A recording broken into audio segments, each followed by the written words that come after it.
Hi, Yulin. How are you? Hi, I'm good. Thank you so much Good. for taking the time for this. I was just about to say the same thing. Thank you for chatting with me. Yeah. Our readers and audience in general just love all things rom-com, all things summer, all things literature. And so I'm just so excited to sit and talk to you today. Ah, Um, right out of the gate.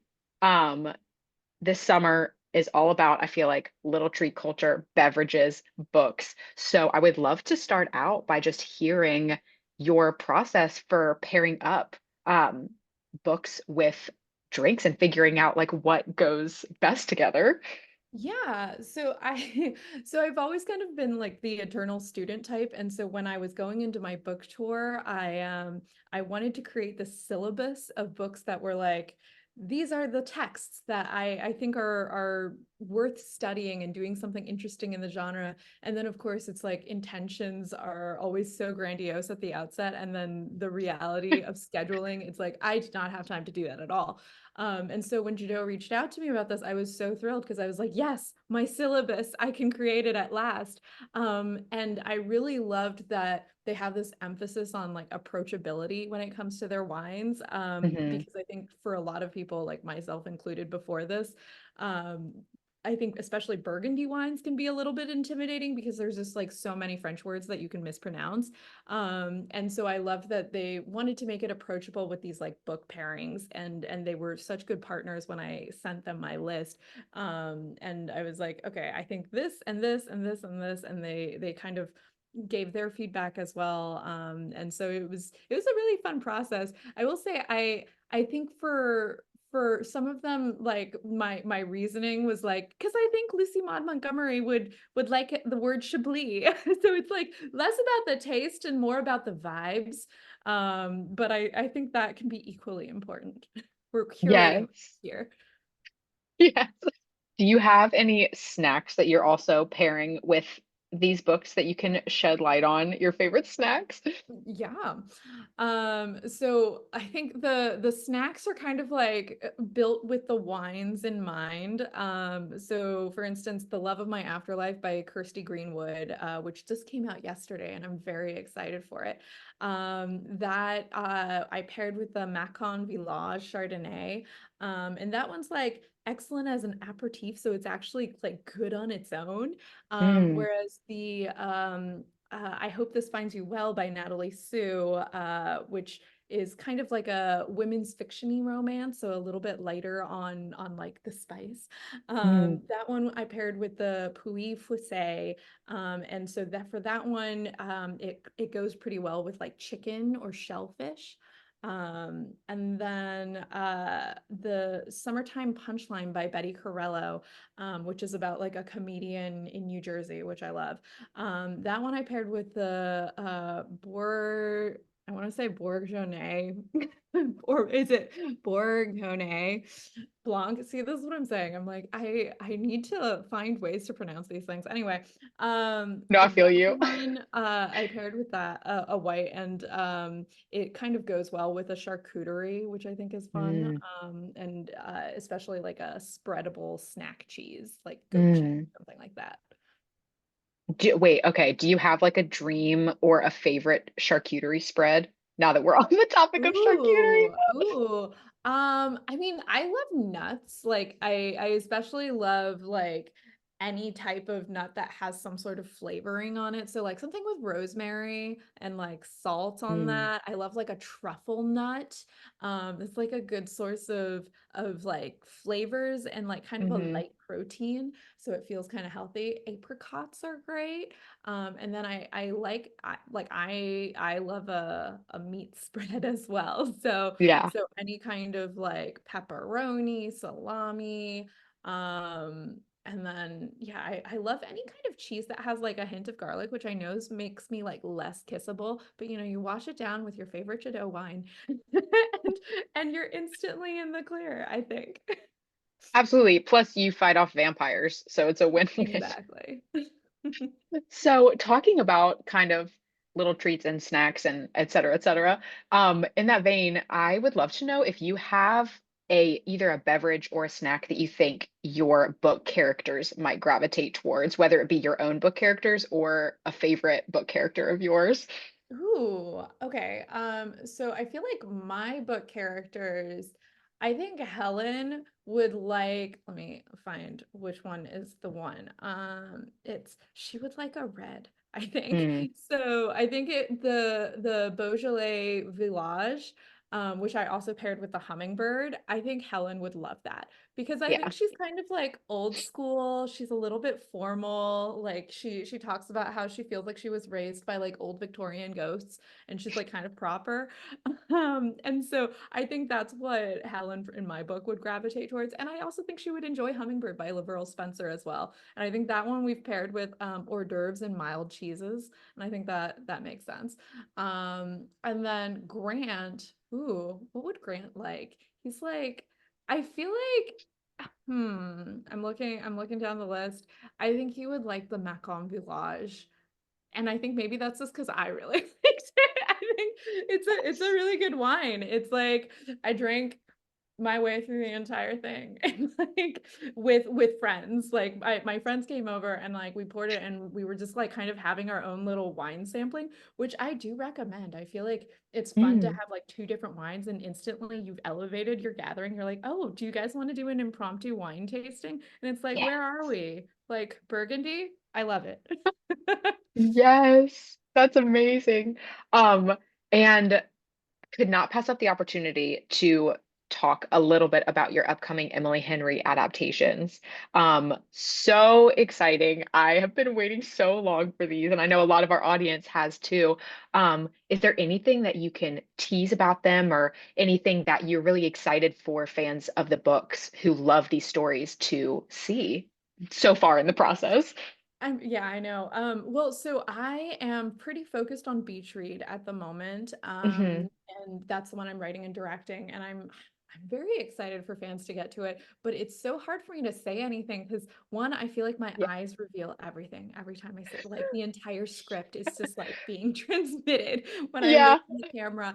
But I also have this reluctance to say anything because I truly believe that art belongs to the audience once it's out in the world. And so Hmm. saying too much, it's kind of it feels prescriptive, you know? Um, Mm. so I hope they enjoy it. I hope that they know that a lot of care is going into the adaptations. Like I remember what it's like to be like watching with like anxious hearts, like Hmm. about the announcements of all my favorite adaptations. And so yeah, that's the main thing. I hope they know that I really, really care. Yes. What has it been like collaborating with Emily? I remember before Happy Place, I got to talk to her, and it was such a fun conversation, and it emanates so much warmth. So what has it been like kind of talking with her and working with her? I mean, yeah, she really is that person. Like she is so warm and charming and wonderful. And she's been such like she's the dream collaborator when it comes to this because you kind of want somebody who understands the art and understands that the book is a book and the movie is a movie, and when you transport art into another medium, it's kind of like it has to be able to like take root in the soil and bloom into its own thing. We're creating different vineyards. um, and Hmm. so I think um have there's like some natural like anxiety going into that for the first time because it's like, oh well, like is this gonna go well, like will they like what we've done. And Emily has just been such a fantastic collaborator in that regard. Yeah. And let me also assure you that you are also that person when it comes to books and how to end a love story, which ended up on Reese's book club list, which is so exciting. Can you talk a little bit about that process and kind of collaborating or what it looks like to have that be a part of the book's story and arc, and maybe even if you got to talk with Reese at all?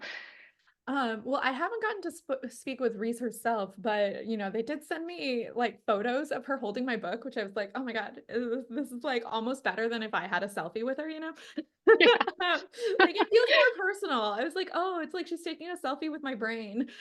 Um, and the feeling is like I can only describe it as if you have wanted something for a really, really long time, but like so much where it feels like lofty and out of reach, and it feels hmm almost insane to say that you want that out loud, and then you get it. Oh, that feeling is unmatched. That feeling is like a glass of wine that like is perfectly chilled, and when you open the fridge it's like you were there when I needed you. It's like it's something you had to wait for, and it feels really, really good when you get it. absolutely. What has the response and kind of just the feeling of having your book out in the world been like over the last couple of months? It's been like really phenomenal. It's been kind of a whirlwind. Like I think I've walked into somehow the dream scenario for a debut author. And at the same time, it is kind of daunting because it always feels so vulnerable to put art out there that feels personal, which I think good Mm, art always should feel. So it's this mixture of like extreme joy and extreme like I'm so glad it's finally finding its audience, and then also like catching strays and being like, oh no, I didn't want it to right. be perceived over here. Yeah. And so yeah, I think it's been a very exciting process. Yes. Also, I think And I'm frozen. I don't know if you can see me. oh, I can see you. Oh no. Let me turn my camera off really fast. Am I back? Oh, hello. Hmm. Now you Oh, frozen. Oh no.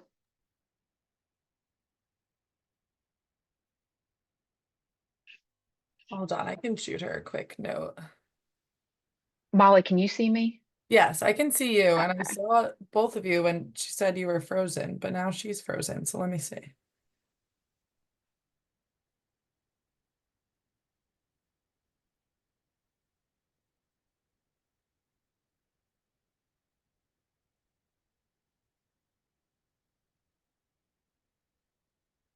I just shot her a text. I think she's trying to leave and then rejoin. So we'll see if that hopefully works. Yeah, no worries. hi. Oh, Good. there we go. Great. Sorry about that. I don't know where I No, cut you're off. good. No, you're totally fine. We're talking about being perceived, I think. Yeah, probably as my image was freezing up, I was like, I don't know if she can see me. And then the word perceived just comes into my head. Yeah, no, it's being perceived by people is always a little bit like Mhm. daunting. Because you want you have all these hopes and dreams of how it will be received, and then you have to release them into the ether. And so that Yes. can be difficult. I loved my wine. Yes. And another thing we love to talk about at Brit Co is inspiration and creativity. And I would love to hear how you are filling your cup right now and what has been inspiring you lately since you've had so much incredible output recently and upcoming. Yeah, I honestly I have been I've been rereading kind of old classics. Mm, So kind of going back to the things that first made me fall in love with romance.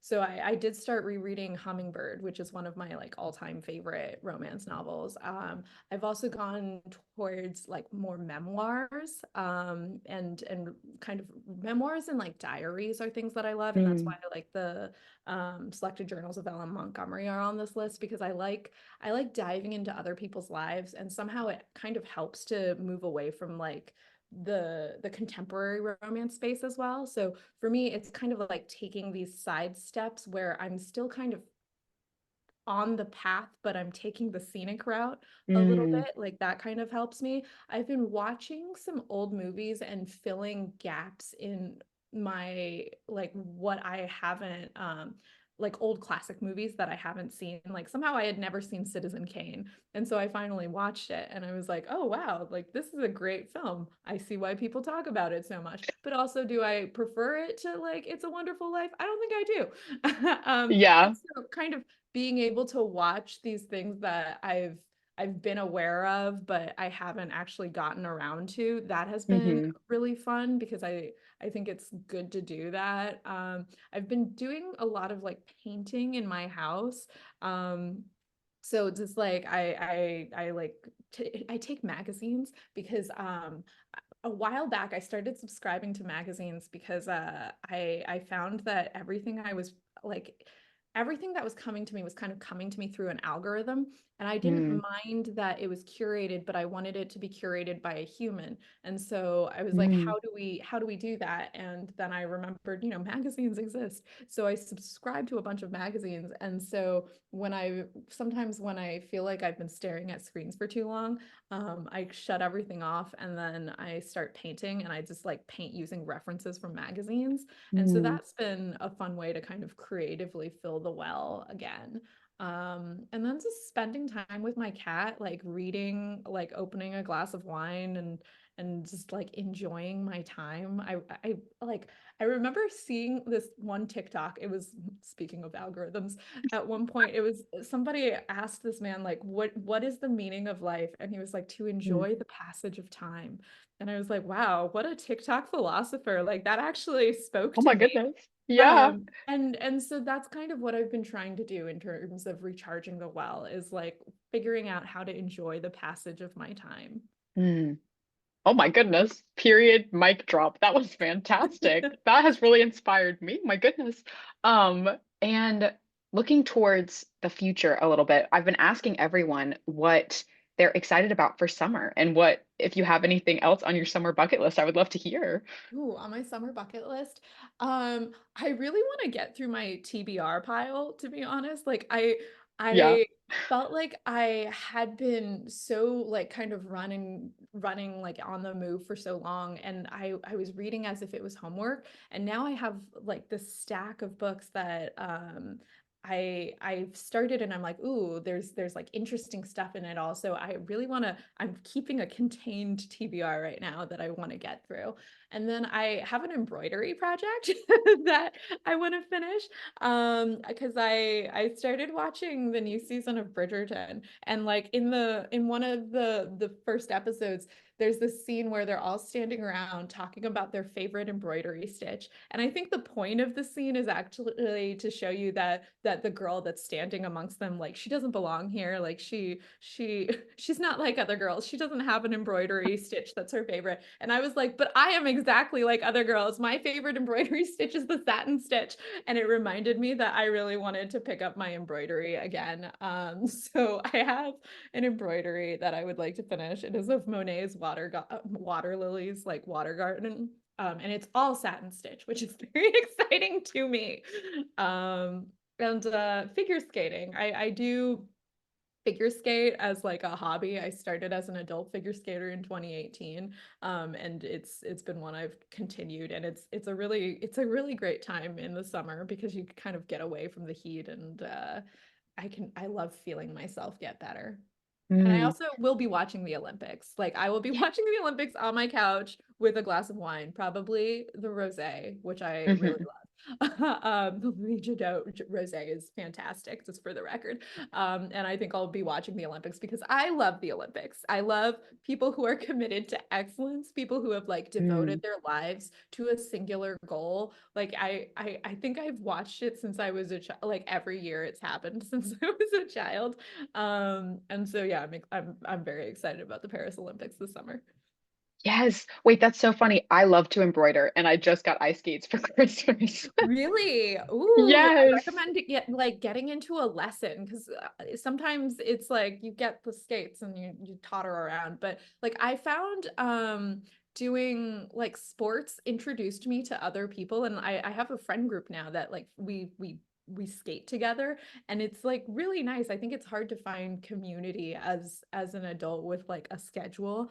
And I think I just Yeah. saw an article somewhere that was like, you know, where people are going now to meet friends and like date people, they're joining sports. So maybe look Hmm. up a rink and like find your local adult beginners. Yes. Honestly, this is getting me thinking about maybe another rom-com, maybe writing something around ice skating and sports. I know those exist already, but and final question to kind of wrap up our conversation. I would love to hear if there is anything else on the horizon that fans and our audience should be keeping an eye out from you. So I do have like another indie feature that I'm currently working on that's also a romance. It's called Filthy. And it's with Adam Scott and Naomi Scott's production company. And Mm, I'm very excited about that one. It's set in the world of audio porn. And it's about a couple that's trying to decide if they're ready to have kids, and then the wife discovers that her husband is secretly an audio porn star, and they have like a sexy little affair. So that's one that I wrote and I'm very excited to direct soon. mm. And then in the book space, I've been working on book two. What I can say is book two has proved so much harder to write than book one. Interesting. And I kind of have a mistress book two as well, where I kind of I do this thing where I for some reason I need to have like a main project, and then eventually a mistress will develop, and then I'll kind of like work on the two and see like which one Hmm. is gonna actually make it across the finish line, and it keeps Yeah. things exciting for me. So that's kind of where it's at. We have two contenders for book two. Well, I'm very excited to see which one crosses the finish Yeah, line. I know. Just like the Olympics, it'll be a star finish. Gold medals all around. Gold medals all around, and then we will sit back with our rosé and enjoy it.